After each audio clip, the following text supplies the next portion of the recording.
آپ تو لگتا ہے کہ ایک ایسے نجومی ہیں کہ جن کی خبریں ٹھیک ہی ہوتی ہیں. مثال کے طور پر جو میں ابھی بات کر رہا تھا مولانا فضل الرحمان صاحب دیولوں تھوڑا سی نہ ہی سمجھیے اگر یہ 8 شرائط ہیں تو اس پہ آپ اپنا کمنٹ کر دیں. اور دیگر بھی ہم آپ سے بہت ساری باتیں پوچھیں گے کہ خان صاحب کو باہر سے کہاں سے میسج جا رہے ہیں. جناب محمد علی درانی صاحب.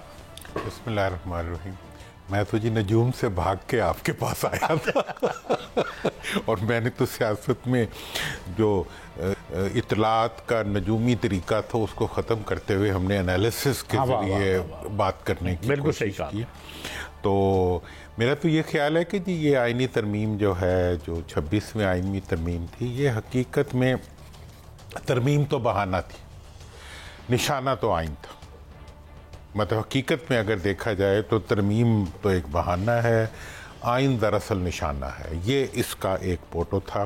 26ویں ترمیم جو ہے اس کے ذریعے پارلیمنٹ اور عدلیہ کو ٹکرانے کی ایک کوشش کی گئی, جس کے لیے کانسٹیٹیوشنل میلٹ ڈاؤن کا ایک لفظ جو ہے وزیر دفاع نے خود جی انہوں نے فرمایا.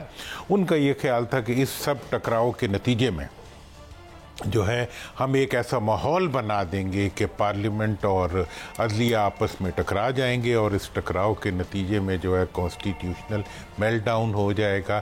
لیکن حقیقت یہ ہے کہ اس سب چیز کے نتیجے میں پی ڈی ایم کا اپنا میلٹ ڈاؤن ہو گیا. آج پیپلز پارٹی ایک طرف کھڑی ہے اور نون دوسری طرف کھڑی ہے. ٹھیک ہے نا جی.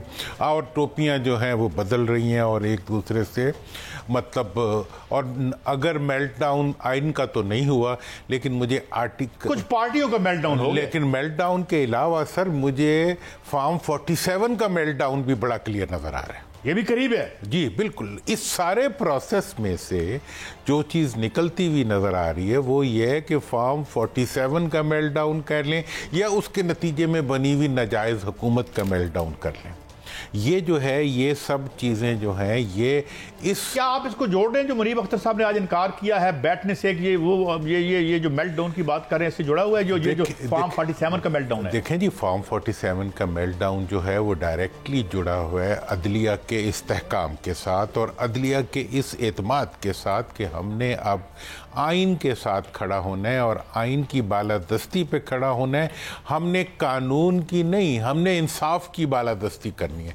کیونکہ آج تک ہمیں سامنے کھڑی ہوئی عمارتوں کے باوجود یہ قانون دکھایا گیا کہ جی ثابت کرو جی یہ ساڈیاں نے ہے جی, رہتے تو ہم ہیں, ملکیت بھی ہماری ہے لیکن ثابت کرو یہ ہماری ہے. تو مطلب وہ والے ثبوت جو عدالتوں میں پیش کیے جاتے تھے اس کے بجائے عدالتوں نے انصاف دینا شروع کر دیا.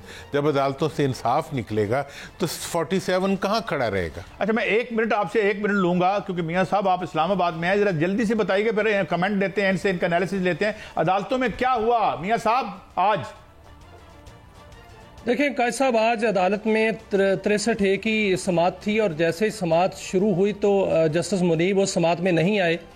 تو جسٹس قاضی فائز عیسیٰ جو چیف جسٹس ہیں انہوں نے کہا کہ چونکہ جسٹس منیب نہیں آئے تو اس لیے سماعت نہیں ہو سکتی, سماعت کل تک ملتوی کر دی جاتی ہے. جسٹس منیب اختر نے ایک خط لکھا ہے جس پر انہوں نے اعتراضات کیے ہیں. انہوں نے کہا ہے کہ میں اس جو میرا خط ہے اس کا حصہ بنایا جائے سماعت کا, لیکن چیف جسٹس نے کہا کہ یہ خط حصہ نہیں بن سکتا. وہ اس لیے کہ ان کو اس سماعت کے اندر آنا چاہیے تھا, جب وہ سماعت میں نہیں آئے تو یہ ریکارڈ کا حصہ نہیں بن سکتا. چیف جسٹس جو ہیں وہ انہوں نے کہا کہ کل اس پر سماعت ہوگی, ہو سکتا ہے کہ کل نیا بینچ بنے, لیکن اس کے لیے ایک ججز کمیٹی جو ہے پریکٹس اینڈ پروسیجر ایکٹ کے تحت اس کا اجلاس ہونا جو ہے وہ لازمی ہے. آج اجلاس ہوگا جس میں پہلے تو منصور علی شاہ جو ہیں وہ نہیں بیٹھے تھے, شاید آج وہ اس میں شرکت کریں. اگر وہ نہیں بھی اچھا میاں صاحب ایک اور بات بتائیں پھر بات کو آگے بڑھاتے ہیں. مجھے یہ بتائیں کہ کیا یہ جو 8 ججز ہیں کل کیا 4 رکنی بینچ جو ہے وہ سماعت کرے گا یا 5 رکنی بینچ میں اور کون شامل ہوگا؟ اور امکان یہی ظاہر کیا جا رہا ہے کہ ہو سکتا ہے کہ 4 رکنی بینچ ہی جو ہے اس کو سماعت کرے, کیونکہ یہی 4 جو جج صاحبان ہیں یہ آتھر ہیں اس فیصلے کے جو پہلے فیصلہ آیا تھا, تو اس لیے یہ امکان ظاہر کیا جا رہا ہے کہ یہی ہوں گے. درانی صاحب مولانا فضل الرحمان نہیں مان رہے, وہ کہہ رہے ہیں کہ میں نہیں مانتا ان تجاویز کو. یہ جو مسودہ جو ہے وہ حکومت نے دیا, انہوں نے پیپلز پارٹی کو ایک اپنا مسودہ دے دیا اور شرائط بھی دے دی ہیں 8 شرائط. اور دوسری جانب جو ہے میاں نواز شریف باہر بھی جا رہے ہیں، تو یہ تو بیل منڈے نہیں چڑھتی ہوئی نظر آ رہی۔ ہاں، اب آپ نے دو سوال بڑے امپورٹنٹ میاں صاحب نے کر دیے جی۔ ایک تو جہاں تک مولانا کا تعلق ہے جی، مولانا کے بارے میں تو پہلے سے آپ فٹنس ہیں کہ میں ہمیشہ سے یہی بات کہہ رہا ہوں کہ مولانا کے پاس یہ آپشن ہی نہیں ہے کہ وہ اس قسم کی کسی ترمیم کو سپورٹ کریں۔ اور میں آپ کو یہ بھی بتا دوں کہ جو پارلیمنٹ میں بیٹھے ہوئے نون اور پیپلز پارٹی کے ارکان ہیں، ان کے پاس بھی شاید آپشن نہ ہو۔ جو اس کو سپورٹ کرے گا وہ پھر افغانستان کی شہریت ہی لے گا، اگر لے سکا تو، اور دے دی انہوں نے۔ ورنہ یہاں پاکستان کے اندر ان ممبران وہ بات تو آپ سے نہ پوچھوں نا کہ مولانا نے کہا تھا کہ ان سے ہاتھ ملاؤں تو کیا ہوگا؟ ہاں، سیاہ ہو جائے گا ہاتھ، یہ انہوں نے کہا۔ ہاں جی بالکل، انہوں نے یہ کہا۔ اور میں بتاتا ہوں کہ اپوزیشن تو دور کی بات ہے، حکومت کا جو بندہ بھی خدک کے ان کے ساتھ کھڑا ہوگا وہ بھی اپنے آپ کو جو ہے وہ عوام کی نظروں میں گرا لے گا۔ اور دوسری بات جو میاں صاحب کے باہر جانے کی بات، ہاں یہ آپ نے خاص طور پہ دیکھیں جی، میاں صاحب کا باہر جانا جو ہے وہ اس چیز کی نشاندہی کر رہے ہیں۔ ایک تو اس سے یہ تو فیصلہ ہو جاتا ہے کہ یہ آئینی ترمیم آ رہی ہے یا نہیں آ رہی۔ میاں صاحب جا رہے ہیں، 5 کو جا رہے ہیں، ترمیم بعد میں آئے گی، تو ترمیم تو نہیں آ رہی نا، پھر آئے گی تو آ جائے گی، چلے میاں صاحب کے بغیر آ جائے گی۔ دوسری بات ہے کہ میاں صاحب جا کیوں رہے ہیں؟ اچھا، میرا خیال ہے کہ میاں صاحب فارم 45 سے ڈر کے بھاگ رہے ہیں۔ فارم 45 سے ڈر کے جا رہے ہیں؟ ہاں جی۔ کیا یہ انہیں خطرہ ہے کہ یہ کھل سکتا ہے؟ کھل نہیں سکتا، انہیں یقین ہے کہ کھل رہا ہے، کھلے گا۔ ہاں، اور اسی سے بھاگ کے جو ہے میاں صاحب جا رہے ہیں۔ اور میاں صاحب کا ملک سے باہر جانا، اور اب دیکھیں وہ شاید برطانیہ بھی نہ جائیں، وہ امریکہ ذرا دور جانے کی کوشش کر رہے ہیں، ٹھیک ہے جی۔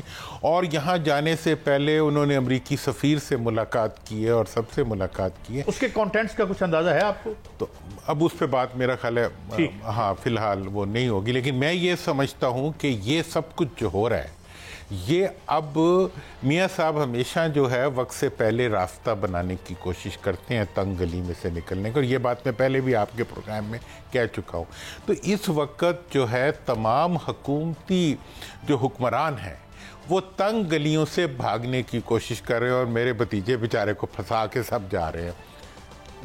ہاں اب دیکھ رہے جی، مگر وہ تو نام لیا جا رہا ہے کہ وہ پی ایم بن رہے ہیں، اور میاں صاحب کو یہ خدشہ ہے کہ ان کا حلقہ کھلے گا تو پھر تو سی ایم صاحبہ جو ہیں ان کی درخواست بھی ٹریبونل میں پڑی ہوئی ہے، اور ان کا بھی جو طلبی ہو چکی ہوئی ہے، اور اس طرح حمزہ شہباز کی بھی پڑی ہوئی ہے، میاں شہباز شریف کی بھی پڑی ہوئی ہے درخواست۔ سر میاں صاحب ہمارا ایک اصول ہے، ہم بچوں کے بارے میں بات نہیں کرتے، اس لیے میں کچھ نہیں کہتا، لیکن مجھے لگتا ہے سبھی ساتھ نہ چلے جائیں کہیں،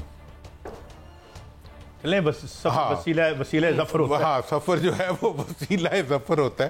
تو لہٰذا اس لیے یہ جو سچویشن اس وقت بن رہی ہے، یہ سچویشن کلیئر بتا رہی ہے کہ پی ڈی ایم کی حکومت اگر کسی بیکنگ پہ کھڑی تھی تو وہ اب بیکنگ ان کے پیچھے سے ختم ہو گئی۔ یہ بڑی بات کر رہے ہیں آپ جی بالکل، اور یہ تمام کرائن جو ہے وہ اس چیز کی نشاندہی کر رہے ہیں کہ وہ جن بیکنگز کو سمجھ رہے تھے کہ ان کو اویلیبل ہے، وہ آج ان کو اویلیبل نہیں ہے، اور ہم اس کے پہلے سے گواہ ہیں یہ بات کہ جب عوام نہ رہیں